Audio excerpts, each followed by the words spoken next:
His nurse picked him up and fled. And in her haste to flee, it happened that he fell and became lame. His name was Mephibosheth. She has no name. In every commentary, in every research article, in every biblical translation, she has no name. No ancient historian writes it. No primary or secondary source references it. None of the early apostles or church fathers call it. She has no name. There are no days to honor her. She is not heralded as a patron saint by any faith tradition. You won't find images of her on stained glass windows or murals. She has no name. No name. And to fully understand the significance of not having a name, one must understand the significance of having one in her time.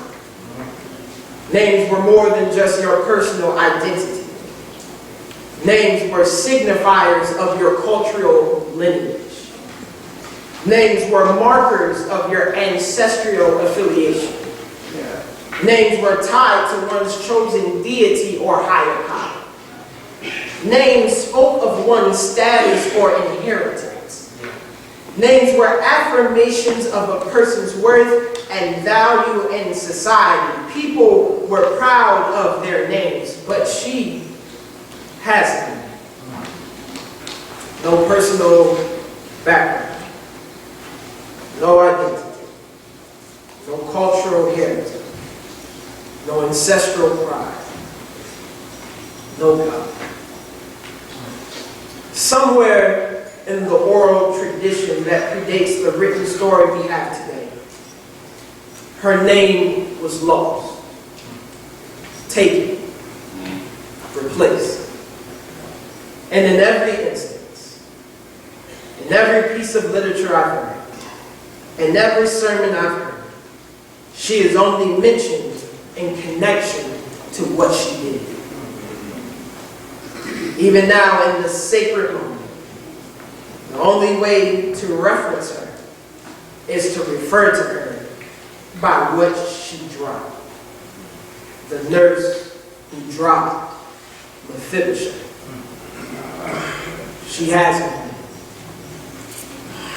The significance of her identity is tied to the significance of her mistake. One researcher referred to her as the most shameful character and the most shameful story in the Old Testament. And what a shame it is to be known only by what you have dropped and not by who you are. But isn't that how shame works? Some of us, many of us, know what it's like to be known by our shame. To be known only by our mistakes. To feel like our significance is only in the things that have slipped through our fingers. Feel stripped away from who we once were. Feel isolated and alone. To feel like we are what we have done. Or what has been done to us. To feel shame. It's different from guilt. See, guilt is a passing and fleeting emotion. But shame moves in with you. Shame lays in the bed with you at night. Shame rides in the car with you to work. Shame sits in your lap at dinner. Shame even follows you all the way to the sanctuary. And when you get home, shame looks you in the mirror and whispers, it's all your fault. Someone once said shame is a soul-eating disease. The constant feeling of embarrassment. The continual weight of humiliation. The persistent, permeating, pervasive pain of the past. What a shame to be known by what you did and not who you are. She had no name. She was only the nurse who dropped Mephibosheth. Biblical commentaries have not been kind to the woman in the text today. Most contend her dropping of Mephibosheth was a result of her own carelessness and negligence. Theologians have not been kind to the woman in the text today. Many argue her dropping of Mephibosheth is due to her own hazardous haste because of her lack of faith and trust in God. Political historians have not been kind to the woman in the text today. Many posit that her dropping of Mephibosheth cost him and his lineage the throne of Israel. She drops him. And it is all her fault. So she has to live with the heaviness, the burden, the weight, the shame.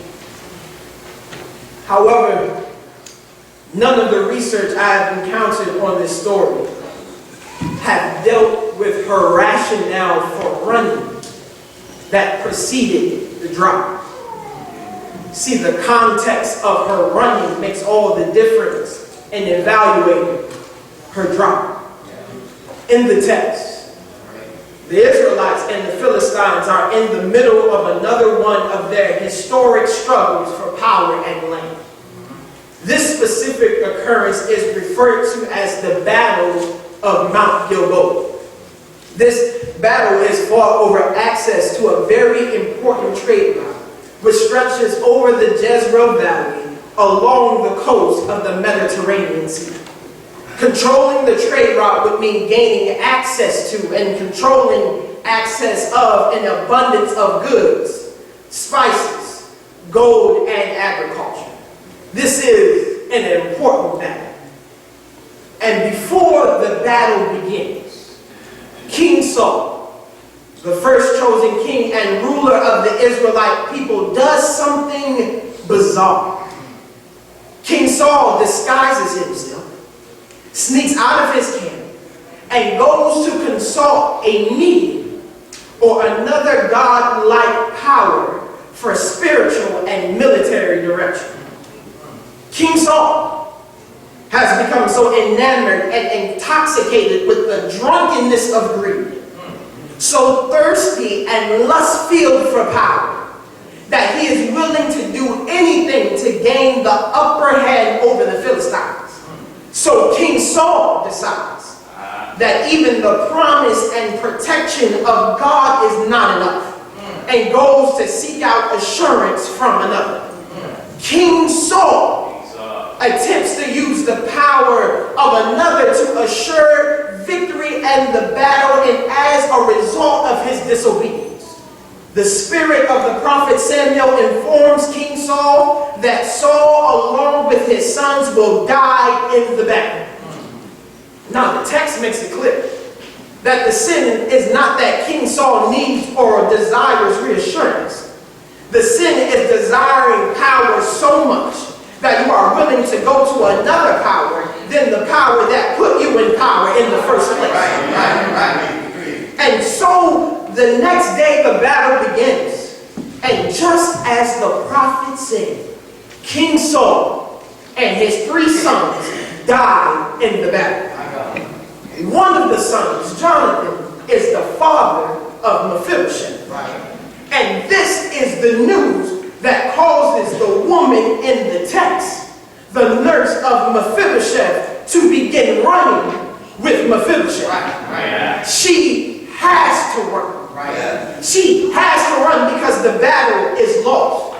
The battle is lost because of the death of King Saul and his sons. The death of King Saul and his sons is because of King Saul's disobedience. And because of King Saul's disobedience, Mephibosheth Mephibosheth and the woman are now in grave danger. So she has to run. She is running because King Saul sinned. She is running because King Saul's lust for power. She is running because King Saul's hunger for greed. She has to run, not because of any wrongdoing of her own, but the sin and lust and greed of man have put a woman and child in danger. Now one can deduce, because of the social nature of her occupation as a nurse in the palace, that at the time of this event she was probably just a young teenage girl. Moreover, one can ascertain from her occupation that she was probably born into a poor family. Or she had become a spoil of war and like any other object was forced into becoming a possession of the royal family. And then to top it all off, because of another sin, she is forced to run with something she shouldn't even have to carry. So long before she dropped Mephibosheth, she had been living in a society that dropped her. And that's the sad reality many of us are living in today. Many of us have been forced to run like the woman in this text from a young age. Living in a world like this, living in a country like this where the societal sins of greed and power force black and brown people to spend their lives on the run. Running because of circumstances and environments that were never our choice or fault. Constantly searching to find a way to live in a society structured around shame. See, racism shames one into thinking the color of their skin determines their value or lack thereof. Sexism shames one into thinking that their gender determines their value or lack thereof. Homophobia shames one into thinking their sexuality determines their value or lack thereof. Capitalism shames one into thinking the amount of money they have determines their value or lack thereof. Exceptionalism shames one into thinking the country you are born in determines your value or lack thereof. Ableism shames one into thinking your physical capabilities determine your value or lack thereof. Ageism shames one into thinking your age determines your value or lack thereof. And societies structured around shame put oppressed people into positions where running is their only option.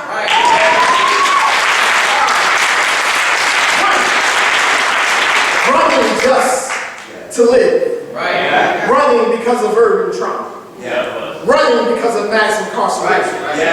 Running because of poorly funded schools. Running because of gentrification. Running because of sex trafficking. Running because of ghettos. Running because of white supremacy. Running because of bigotry and prejudice. So before we judge the dropping of oppressed communities, we must look at the sins of society that force them into running. She should have never had to run. She should have never had to run. She is running, and she drops in the fish. The fall damages Mephibosheth. The Bible records that he becomes crippled. Now we have more appropriate language today to describe people with disabilities. Yet we highlight the Bible's language today because it reflects the social and political ramifications of such an injury in that time period. The term crippled was an identity marker of shame. It meant four things. It meant economic vulnerability, no job. It meant physical vulnerability, no sin. It meant permanent immobility, there was no transportation. And it meant religious disreputability. Because religions of that day taught persons with disabilities were cursed or being punished by the gods. The woman in the text certainly knows all of this. She knows how society would would view him once he had been dropped. She knows how society would view him as a lame, as a cripple. She knows how society would look down upon him. She knows all of this. And decides to pick him up.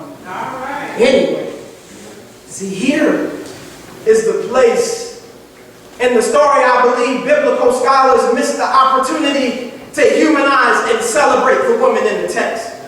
She picks him up.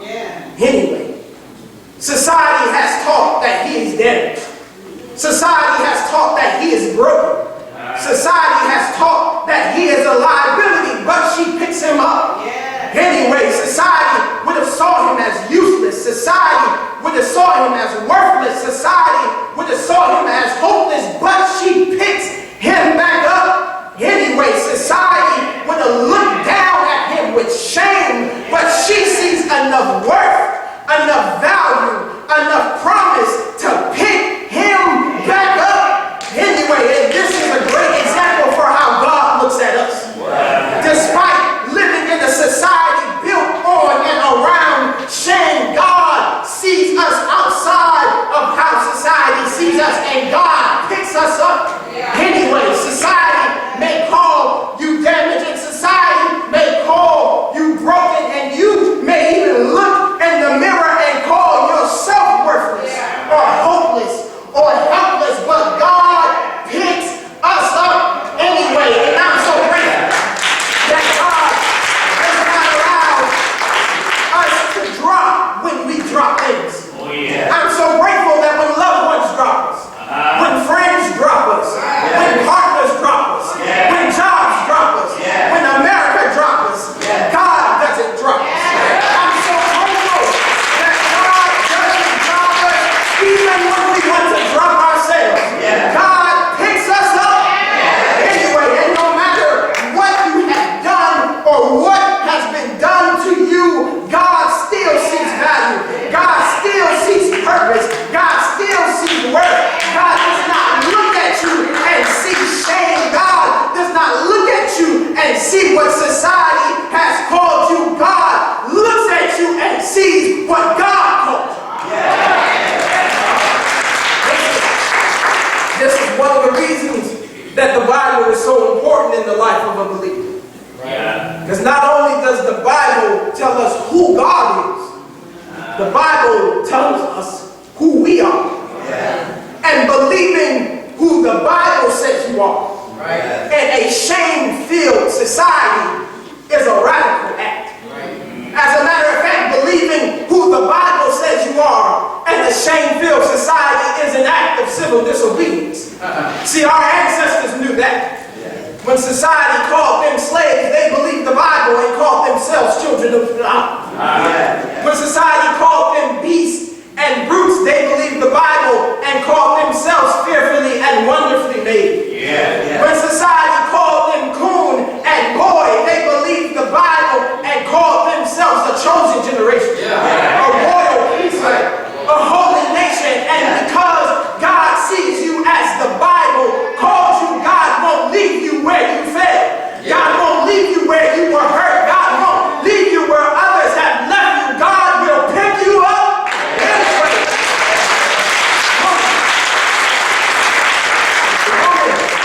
And the text hears the news. She runs. She drops Mephibosheth. She picks him up anyway. And she runs against his. And here in the story, we must do some textual investigative skills. Historians know that King Saul lived in a place called Gibeah. We also know Mephibosheth, later in the story, is found in a place called Lodebar, which is located within Gilead. They traveled from Gibeah to Gilead.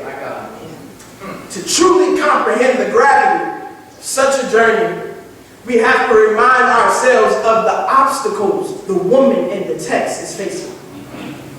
The journey from Gibeah to Gilead is approximately a 90-mile journey. To put that in our modern context, the trip from New Haven Union Station to Grand Central in New York City is only a 75-mile drive. Right. She travels 90 miles on foot while carrying a 5-year-old as a young teenage girl while still hiding from the Philistine enemies. Then to add to the already treacherous journey, she must somehow, some way navigate the rugged Palestinian terrain. There are deserts, desolate places, dead places. There are mountains, there are valleys, there are hills to climb. There is even a body of water to traverse. And I have no idea how she makes it. I don't know how her torn and battered feet carried her. And I don't know how she carried him. But all I know is that they made it. From Gilead to Gilead. Gilead, the place where they travel to, can be translated to mean a place of testimony. And they have so much to testify about. They have survived. They have survived through war. They have survived through long nights. They have survived through miles of mountains. And with the hand of God, they have made it to Gilead. If anyone has a testimony, they have a testimony. She has a testimony. But they end up settling inside a place called Lodabar. Right. And Lodabar means no word, no communion. And what should have been a time of testimony becomes a time of silence. And isn't that how shame works? It can make one silent about what they have survived. And to turn what should be a place of testimony into a place of silence. There are so many of us who, because of shame, are silent about things we have survived. So much shame we can't speak on what we've been through. So much shame we can't speak on what God has delivered us from. Because there is a cost to testify. There is a cost to that level of vulnerability. There is a cost to allowing that level of access, and shame creeps into our hearts and mutes our voices. And instead of testifying, we become silent. The woman in the text has every reason to not say a word. She has every reason to stay silent right where she is. She doesn't know if the Philistines are looking for her and Mephibosheth. Certainly they would come searching for the last remaining member of the royal family. And if you read the text too fastly, you can believe that's exactly what she does. She stays there and she stays silent. But we see the opposite occurs. See, later in the text, the new king, King David, he will ask, is there any members of the royal family for him to bless? The answer he is given by a servant is that there is one named Mephibosheth living in Lodabar. This is interesting because as critical readers we have to ask, how does the servant know who Mephibosheth is and where Mephibosheth is?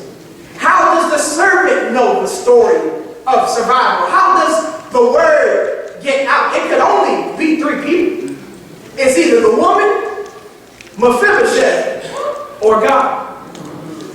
When Mephibosheth gets back to the palace to meet with King David, the Bible records Mephibosheth has no idea whose bloodline he is a part of. So we know Mephibosheth doesn't tell the story. So that leaves one person. The woman in the text somehow summons the courage to tell the story of her survival. And despite being in a place of silence, she testifies.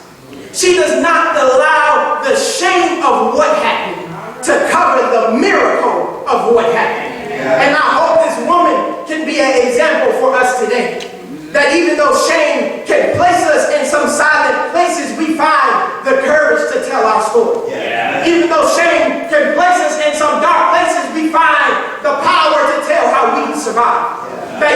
shame can place us in some damaging places, we find the words to tell how God has brought us over. That we don't allow shame to have the last say. Yes, there was shame, but there was also survival.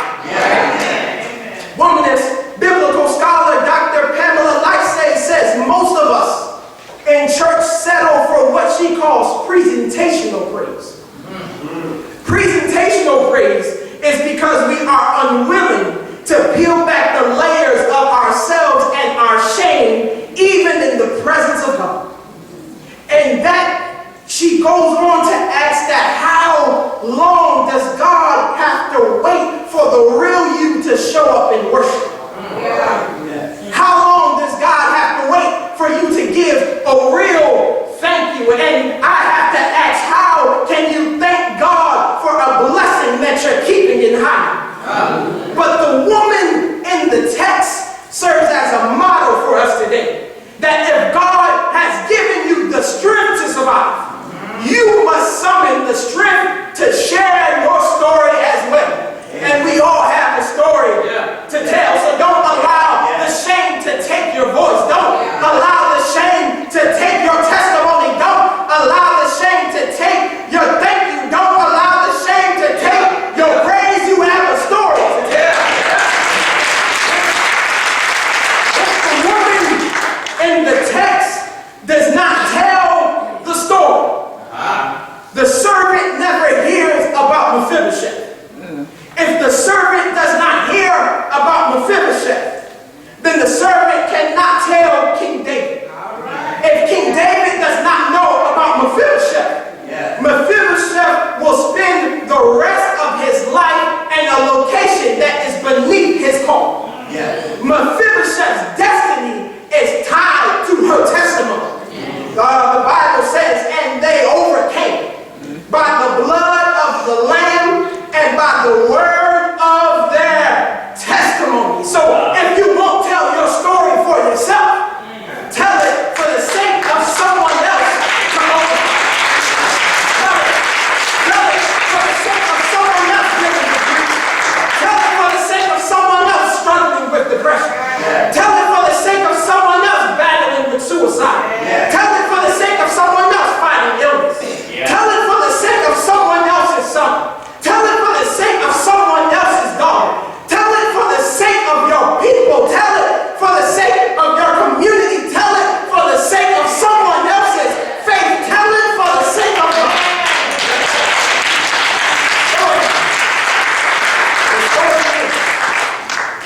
The story ends, and there is restoration from the Philistines.